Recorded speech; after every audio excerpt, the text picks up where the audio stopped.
Hay algo sobre la desaparición del Mencho que nadie quiere explicar. No es la historia de un criminal que cayó porque la ley lo alcanzó. No es esa historia limpia, cómoda, donde los buenos ganan y los malos pierden. Esto es algo diferente. Esto es la historia de un hombre que construyó uno de los imperios criminales más poderosos que ha visto este continente y de lo que queda cuando ese hombre desaparece del mapa. Porque el problema con el Mencho no era él. El problema es lo que dejó atrás. El día que cayó el hombre más temido. Imagínate la escena. Madrugada. Sierra de Jalisco. Un frío que cala los huesos y un silencio que no es paz, sino amenaza. Hay movimiento. Fuerzas especiales. Elementos de inteligencia militar que llevan meses, quizás años, rastreando una sola señal. Un patrón. Un error que alguien, en algún momento, cometió. Porque los grandes criminales no caen por descuidos. Caen porque alguien los vende. Caen porque la máquina del poder se cansa de tolerarlos. O caen porque el cuerpo simplemente no aguanta más. Nemesio Oseguera Cervantes. El Mencho. 60 y tantos años encima. Un cuerpo castigado por décadas de paranoia, de moverse en las sombras, de dormir con un ojo abierto cada noche desde hace 20 años. Las versiones sobre cómo ocurrió exactamente son contradictorias. El gobierno mexicano no ha dado una versión oficial completa. Y eso, por sí solo, ya debería encenderte un foco rojo. Lo que sí sabemos es esto. Durante años, el Mencho fue prácticamente intocable. El FBI lo puso en su lista de los narcotraficantes más buscados del mundo. La DEA ofreció $10 millones por información que llevara a su captura. 10 millones. Y nada. Entonces, ¿cómo lo encontraron? Hay quienes dicen que fue inteligencia extranjera. La DEA operando desde adentro. Años de infiltración silenciosa en las capas más internas del cártel Jalisco Nueva Generación. Hay quienes dicen que fue una traición. Alguien muy cercano. Alguien de confianza. Quizás alguien que ya negoció su futuro con las autoridades antes de que el Mencho tuviera oportunidad de reaccionar.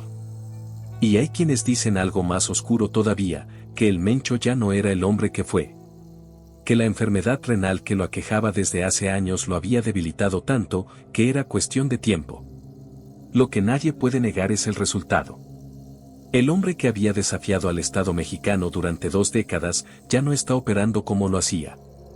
Y ese vacío que dejó es el principio de todo lo que viene.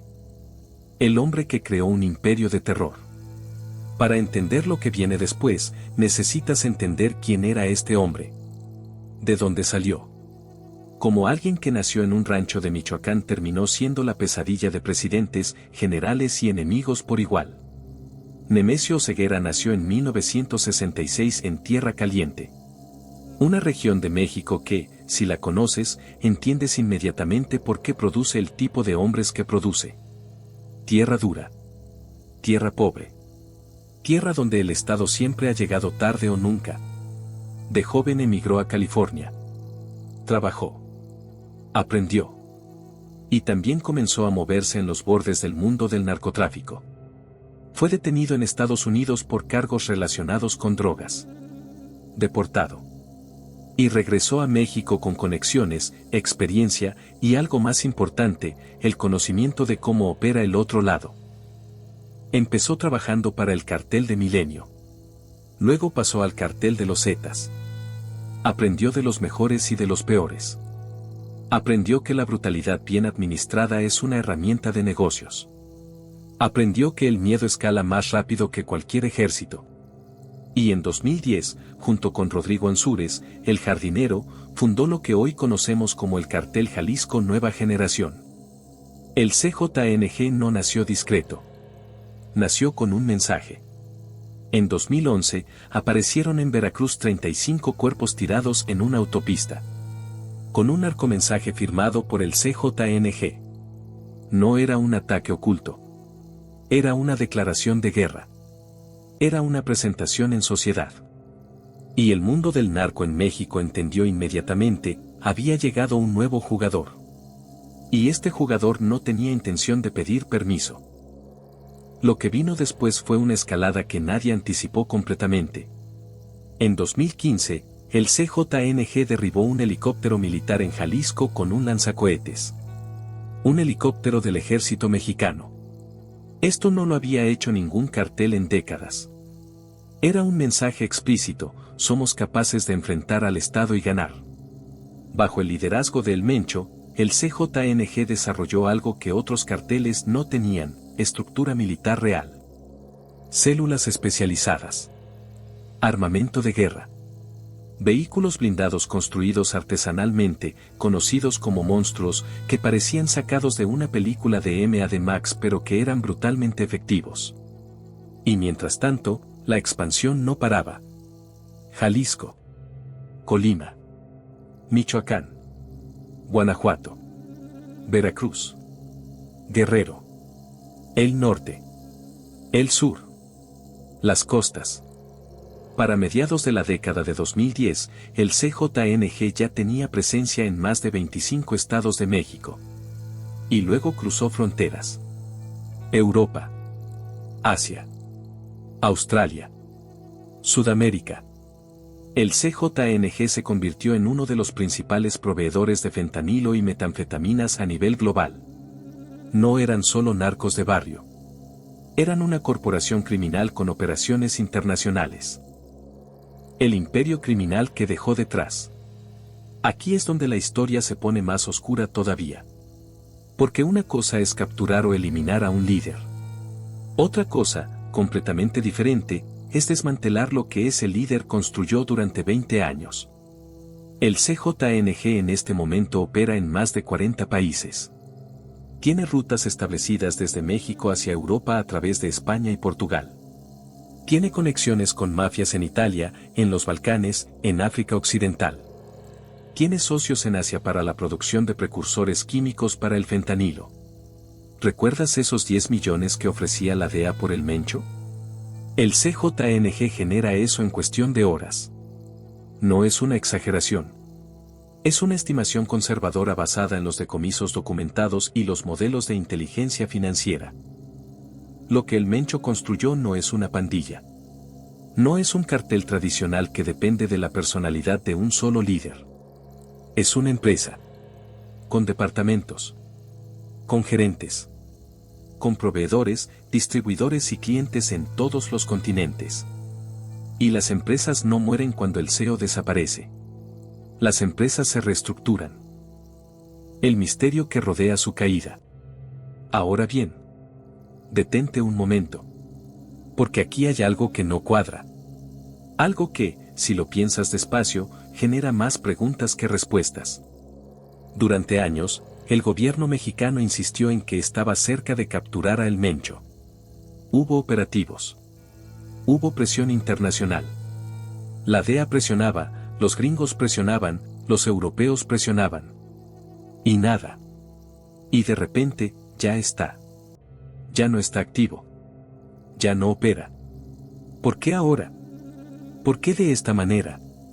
¿Y por qué el gobierno mexicano no ha dado una conferencia de prensa completa, con evidencia, con detalles, como si lo hicieron con el Chapo? Teoría 1. La traición interna. En el mundo del narco mexicano, las traiciones son la causa de muerte más común entre los grandes capós. El Chapo cayó porque gente de su propio círculo habló. El Azul desapareció en circunstancias que nunca se explicaron del todo. La Barbie fue entregado desde adentro. El CJNG ha tenido fisuras visibles en los últimos años. Disputas internas por territorios. Facciones que empezaron a operar con más autonomía. Y cuando hay autonomía, hay intereses propios. Y cuando hay intereses propios, hay posibilidad de que alguien haga un trato. Teoría 2. La inteligencia extranjera. La DEA lleva años operando en México con un nivel de penetración que muchos mexicanos no quieren reconocer. Tienen fuentes dentro del gobierno, dentro de las Fuerzas Armadas, dentro de los propios carteles. Si alguna agencia tenía la capacidad de encontrar a El Mencho, era la DEA. Y el timín no es menor. En los últimos años, la presión de Estados Unidos sobre México por el tema del fentanilo llegó a niveles que amenazaban relaciones diplomáticas completas. El gobierno mexicano necesitaba mostrar resultados. Teoría 3. La salud. Esto es quizás lo más prosaico. Y a veces, la explicación más prosaica es la correcta. El Mencho padecía enfermedad renal crónica. Necesitaba diálisis. Necesitaba atención médica que lo obligaba a tener contacto con personas externas a su círculo íntimo. Y cada punto de contacto es un punto de vulnerabilidad. Puede que no lo encontraron. Puede que simplemente ya no podía esconderse más. La verdad, con toda probabilidad, es una combinación de las tres. Pero lo que importa para lo que viene no es cómo cayó el Mencho. Lo que importa es lo que pasa ahora dentro del cartel que dejó sin conductor. La guerra por el trono. Cuando muere o desaparece el rey, todos los que están cerca del trono se convierten en enemigos entre sí. Es una regla tan vieja como la humanidad. Y en el mundo del narco, esa regla se escribe con sangre. ¿Quiénes son los hombres que hoy pelean, en silencio o a tiros, por controlar el CJNG? Primero, el jardinero. Rodrigo Ansúrez Anaya. Uno de los fundadores originales del cartel. Es quizás el hombre con más legitimidad histórica dentro del CJNG. Fue uno de los que estuvo desde el principio, cuando todo era una apuesta y no un emporio. Controla operaciones en Jalisco y zonas estratégicas del Pacífico. Tiene relaciones consolidadas con proveedores internacionales. Y tiene algo que vale mucho en este negocio, memoria institucional. Sabe cómo se construyó todo esto. Sabe dónde están los esqueletos guardados. El problema es que precisamente por eso, también sabe cuántos enemigos tiene. Segundo, el sapo. Menos perfil público. Más efectivo en las sombras. El sapo representa a la nueva generación operativa del CJNG, más joven, más brutal si es necesario, más pragmático en términos de negocios. Su base de poder está en el control de rutas específicas, especialmente las vinculadas al tráfico de fentanilo hacia el mercado norteamericano. Y en el mundo del narco actual, quien controla el fentanilo, controla el dinero. Tercero, el doble R. Rodolfo Roldán. Un hombre que ascendió a través de la fuerza pura. Su reputación dentro del cartel es la de alguien que resuelve los problemas que nadie más quiere resolver. Eso lo hace indispensable. Y también, peligroso para cualquiera que quiera desplazarlo. Su poder está menos en las rutas comerciales y más en el control militar del cartel. Las células de sicarios, la estructura de seguridad, las relaciones con mandos operativos en campo. Cuarto, el pelón. El nombre es casi irónico dado el peso que carga. Menos conocido públicamente, pero con una red de corrupción que muchos analistas consideran la más sofisticada dentro del cartel. El pelón no pelea con armas. Pelea con dinero.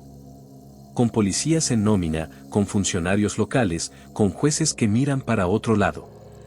Es el arquitecto de la impunidad que permite que el cartel opere en tantos estados sin intervención efectiva. 4 hombres. 4 visiones de lo que debe ser el cartel. 4 estructuras de poder que en este momento coexisten pero que, en algún momento, inevitablemente van a chocar. ¿Cuándo va a estallar ese choque? Quizás ya está ocurriendo. Quizás lo estamos viendo en los picos de violencia en Jalisco, en Guanajuato, en Michoacán. Quizás cada cuerpo que aparece con un narcomensaje en este momento es un capítulo de esa guerra que todavía no tiene nombre. El heredero que nunca pudo heredar. Hay una figura en esta historia que merece un momento aparte. Porque en el mundo del narco mexicano, como en cualquier dinastía, la sucesión natural siempre fue de padre a hijo. Rubén Oseguera González. El Menchito. El hijo del Mencho. Tenía todo para ser el heredero. El apellido. La protección del padre. El acceso a las estructuras más internas del cartel desde que era prácticamente un adolescente. Creció dentro del CJNG como quien crece dentro de una familia de políticos o de empresarios, asumiendo que ese mundo era suyo por derecho. Y entonces, en 2015, fue capturado por primera vez en México. liberado poco después en circunstancias que nunca se explicaron satisfactoriamente. En 2020 fue extraditado a Estados Unidos. Y en 2023 fue sentenciado a 40 años de prisión en una corte federal americana. 40 años. El Menchito tiene 30 y tantos. 40 años de prisión es, para propósitos prácticos, el resto de su vida activa. Lo que eso significa para el CJNG es enorme. No hay heredero natural. No hay figura que tenga la combinación de legitimidad familiar y respeto operativo para imponer su autoridad sobre los otros contendientes al trono. El Mencho construyó un imperio. Pero no construyó una sucesión. Y eso, en la historia de los carteles mexicanos, siempre termina de la misma manera. El caos que puede venir ahora. Entonces, ¿qué viene? Escenario 1, la guerra interna. Es el escenario más probable a corto plazo. Los 4 o 5 hombres que en este momento tienen poder dentro del CJNG no van a repartirse ese poder cordialmente. No es como funciona este mundo. Va a haber pruebas de lealtad. Va a haber traiciones. Va a haber masacres que el gobierno va a etiquetar como ajustes de cuentas sin profundizar demasiado en quién está detrás. Y esa violencia, como siempre, no se va a quedar dentro del cartel. Se va a derramar sobre comunidades, sobre alcaldes, sobre periodistas, sobre cualquiera que esté en el camino equivocado en el momento equivocado. Escenario 2, la fragmentación. El CJNG podría romperse en 3 o 4 facciones regionales. Cada líder controlando su territorio, sus rutas, su gente. Operando de manera semi-independiente bajo el nombre del CJNG pero sin una dirección central real. Esto ya ocurrió con los Zetas. Ocurrió con la familia michoacana. Es casi el ciclo natural de los carteles mexicanos cuando pierden un liderazgo fuerte. El problema es que la fragmentación no significa menos violencia. Significa más. Porque cuando no hay una autoridad central que imponga reglas, todos los actores menores empiezan a competir por cada centímetro de territorio. Escenario 3, las nuevas alianzas. El cártel de Sinaloa lleva años en conflicto con el CJNG. Pero en el narco, los enemigos de ayer son los socios de mañana cuando el dinero lo justifica. Una facción debilitada del CJNG podría buscar un acuerdo con Sinaloa. O con grupos emergentes en Michoacán. O incluso con carteles centroamericanos que han ganado poder propio en los últimos años. El mapa del crimen organizado en México no es estático. Es un organismo vivo que se adapta, que muta, que encuentra siempre la manera de sobrevivir. Lo que nadie quiere admitir. Aquí está la parte incómoda. La parte que los comunicados oficiales nunca van a decir directamente. El CJNG puede sobrevivir sin el Mencho. No solo puede. Probablemente va a sobrevivir. Porque el Mencho construyó algo que ya no le pertenece solo a él. Las rutas del fentanilo no van a desaparecer porque él ya no esté. Los policías en nómina no van a renunciar a su ingreso extra. Los políticos comprometidos no van a confesar voluntariamente. Los mercados internacionales que el CJNG abastece no van a dejar de consumir. La demanda siempre crea la oferta. Y mientras haya demanda de lo que el CJNG vende, habrá alguien dispuesto a venderlo. Hemos visto esto antes. Capturaron al Chapo. El cártel de Sinaloa no desapareció. Se reestructuró y hoy sigue siendo uno de los más poderosos del mundo. Mataron a Amado Carrillo Fuentes, el Señor de los Cielos. Su organización se dividió, sí. Pero las rutas, el dinero, las conexiones, encontraron nuevos dueños. Los carteles en México son más que sus líderes. Son sistemas. Son redes. Son estructuras que funcionan por inercia propia cuando el jefe se va. Y eso es quizás lo más aterrador de esta historia. No que el Mencho haya caído, sino que su caída puede no cambiar nada fundamental. Lo que deja el silencio. Entonces, ¿qué te quedas tú con esta historia?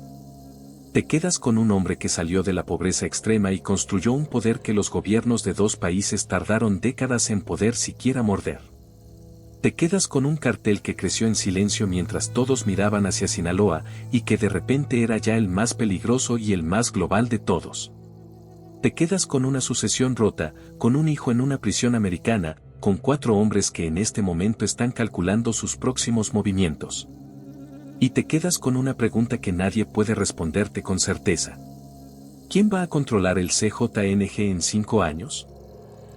Hay una frase que se escucha mucho en los estados donde el CJNG opera. La dicen en voz baja. La dicen cuando no hay extraño cerca. Dicen que el Mencho puede estar caído. Pero que el cartel que él construyó todavía respira. Y mientras respire, la historia no ha terminado. No ha terminado para las familias que viven bajo su sombra. No ha terminado para los estados donde su estructura sigue cobrando cuotas, sigue imponiendo reglas, sigue decidiendo quién vive y quién no. No ha terminado para los consumidores en los Estados Unidos, en Europa, en todo el mundo, que siguen alimentando con su demanda la maquinaria que el Mencho puso a funcionar. Y no ha terminado para nosotros, que vivimos en este país y que tenemos que decidir, tarde o temprano, qué tipo de Estado queremos construir frente a este tipo de poder. El Mencho murió. O cayó. Pero el imperio que construyó todavía respira. Oye. Antes de que te vayas. Si llegaste hasta aquí, sabes que estas historias no terminan donde los noticieros dicen que terminan. Siempre hay un siguiente capítulo. Siempre hay algo que nadie está contando todavía. Esta historia va a seguir moviéndose. Y cuando lo haga, yo lo voy a contar aquí. Así que suscríbete. Dale a la campana. No para que te lleguen notificaciones de cualquier cosa, sino para que cuando salga el siguiente capítulo de esta historia, seas de los primeros en saberlo. Y si conoces a alguien que crea que el Mencho era solo un criminal de película, mándale este video. Porque la realidad siempre es más oscura que la ficción. Nos vemos en el siguiente.